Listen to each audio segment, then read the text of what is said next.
जासूस, ये शब्द सुनते ही हमारे दिमाग में एक रहस्यमय और रोमांचक जिंदगी की तस्वीर उभरती है। लेकिन क्या आप जानते हैं कि इस रोमांचक दुनिया में भारत की एक महिला ने 22 साल में 80,000 से ज्यादा केसेस सॉल्व किए हैं। ये कहानी है भारत की पहली महिला जासूस रजनी पंडित की, जिन्हें लेडी जेम्स बॉन्ड के नाम से भी जाना जाता है।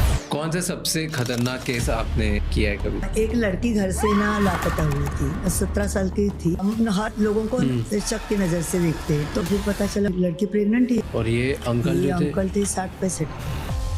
महाराष्ट्र में जन्मी और पली बड़ी रजनी पंडित का बचपन से ही रहस्यमय और जासूसी नॉवेल्स में गहरा रुझाव था। उनके पिता श्री शंकर राव पंडित पुलिस विभाग में सब इंस्पेक्टर थे और यहीं से रजनी को जासूसी की प्रेरणा मिली। मुंबई में रूपा रेल कॉलेज से मराठी साहित्य में ग्रेजुएशन करते समय रजनी को अपना पहला केस मिला। कॉलेज में एक सहपाठी के अनैतिक गतिविधियों में शामिल होने के शक के कारण रजनी ने उस पर इन्वेस्टिगेशन शुरू की। हालांकि सहपाठी के माता पिता ने शुरुआत में उनकी बात को गंभीरता से नहीं लिया, लेकिन जब रजनी ने उन्हें फोटोग्राफिक सबूत दिए तो जाके उन्होंने एक्शन लिया और यहीं से रजनी की जासूसी की दुनिया में एंट्री होती है। अपने पिता से प्रेरित होकर रजनी ने अपनी पढ़ाई पूरी करने के बाद जासूस बनने का फैसला किया। 1983 में उन्होंने अपनी जासूसी सर्विस स्टार्ट की और 1991 में रजनी पंडित डिटेक्टिव सर्विसेज के नाम से अपनी एजेंसी की स्थापना की। रजनी 25 साल की थी जब उन्होंने इस एजेंसी को स्टार्ट किया। तब उनके लिए ये काम एक बहुत बड़ी चुनौती बनकर आई, क्योंकि उस समय तक समाज में ये धारणा थी कि जासूसी का काम केवल पुरुष ही करते हैं। रजनी पंडित ने अपनी जासूसी के दौरान कई किरदार निभाए, कभी नौकरानी बनकर, कभी अंधी महिला, तो कभी गर्भवती महिला बनकर। उन्होंने हर केस को सुलझाने के लिए हर संभव प्रयास किया। उनके द्वारा सुलझाए गए केसेस में सबसे कॉमन केसेस होते थे पति पत्नी के बीच अविश्वास, विवाह से पहले लड़का या लड़की की जानकारी जुटाना और कई अन्य जटिल मामले। रजनी के करियर का सबसे कठिन केस एक हत्या की जाँच करना था, जिसमें बेटे और पति की हत्या हो चुकी थी, लेकिन कोई सबूत नहीं मिले थे। रजनी ने खुद को नौकरानी के रूप में प्रस्तुत किया और संदिग्ध महिला के घर में रहने लगी। एक दिन जब आरोपी वहां पहुंचा तो जानबूझकर रजनी ने अपने पैर पर चाकू मार लिया और उनसे बहाना बनाकर बाहर आकर पुलिस को सारी जानकारी दे दी। उसी दिन वो महिला और वो आरोपी गिरफ्तार हो गए। रजनी पंडित ने अपनी जिंदगी में शादी नहीं की, क्योंकि उन्हें अपने काम और शादी के बीच में से किसी एक को चुनना पड़ा। उन्होंने बताया कि उन्हें कभी परिवार बसाने की जरूरत नहीं महसूस हुई, बल्कि समाज की सच्चाई उजागर करना और उसे और बेहतर बनाना ही उनका उद्देश्य है। रजनी पंडित को उनके काम के लिए कई पुरस्कारों से सम्मानित भी किया गया है और उनके जीवन की कहानी पर आधारित डॉक्यूमेंट्री